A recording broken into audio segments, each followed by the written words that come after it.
In the typical classroom, it's not uncommon for the teacher to assign a task and students to question, what am I supposed to do? So, as the teacher, we go over the instructions and the directions or the prompt, and we read it thoroughly, completely, and repeatedly, breaking down what kids are supposed to do. However, we cannot do this on game day, not on standardized test day. No, kids have to be able to decode prompts independently. They should be able to read that academic vocab and know exactly what they're supposed to do. Here's a 3-phase or 3-step process to really supporting your students to be able to do this very thing. First, I would teach them that prompts are usually composed of 3 parts, 3 components. Now, it might be done in just a 2-sentence prompt or a 4-paragraph prompt, but you still usually have these 3 parts. And the first part is just background. The first sentence or 2 is simply reminding the student, after reading such and such, now that you've learned such and such. It's just kind of giving a little context for the task that's about to follow. Now, that's the first sentence or 2. Let's talk about the last sentence or 2 of a prompt. This is simply telling the students that we expect proof, textual evidence. These sentences usually start with, be sure to include evidence from all 3 sources.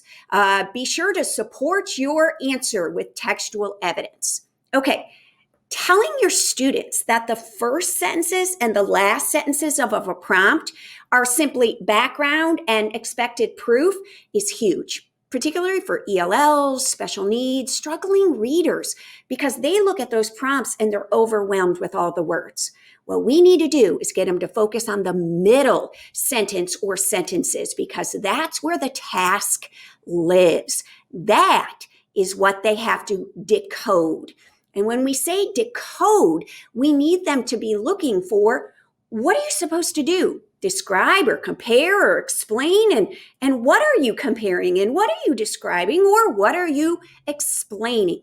When we talk about decoding the prompt or these particular task sentences, this is where any background knowledge they have on raft or PAT would be huge. Raft is an acronym, and PAT, of course, is an acronym as well. And so what we need the kids to do is read that middle sentence for the task and determine their role or purpose. Are you explaining, comparing, describing, persuading, arguing? What is the purpose that you're writing? And is there a particular audience? Is the audience a specific individual? Is it people who disagree? Is it just a generic universal audience like maybe the test lady? We also are reading these task sentences in the middle for what's the topic? What are you writing about? Yeah, the subject, but more specifically, the facets, the components, the little ingredients or subtopics of that broader subject. And then these middle sentences usually indicate or refer to some kind of format. Is it an essay or an article? Is it a speech or a letter? And so all of those ingredients should be noted.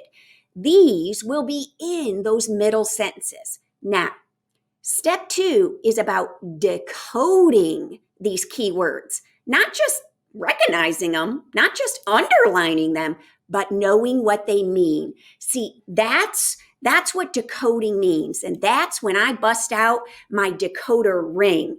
And I talk to kids about how they use these big words, academic vocab in those prompts.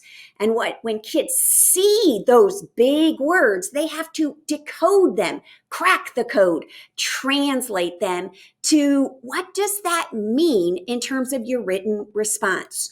So when the prompt says, write an original narrative, they need to know, they need to crack the code and say, oh, that's just fancy language for I'm going to write a story that has a character with a problem that gets solved.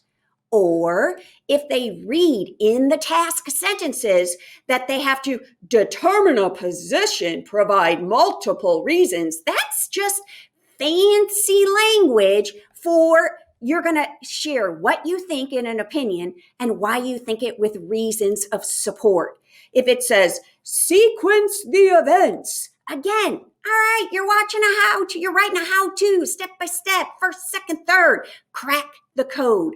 We've got to teach kids not just to recognize the academic vocab, but decode. What does it mean? This sets them up to write an accurate response. Now, the third phase or step to all of this, after teaching them these kinds of key words and what they mean, is to just give them lots of practice.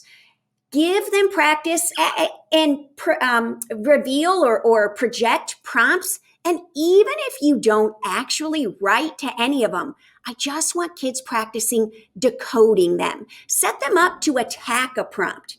So I project this. After reading 3 articles about spiders, write an essay comparing spiders, the jumping spider to the long-bodied cell spider. After reading several texts about spiders, write an opinion. Why are spiders good for the environment? After reading facts and information about spiders in these texts, write a fictional story about a spider making a web. The important thing here is to recognize that all of these practice prompts were on the same topic. See, decoding the prompt is decoding it for the genre or the task. We want to make sure that what kids are about to do in response to the prompt is what the prompt asks them for.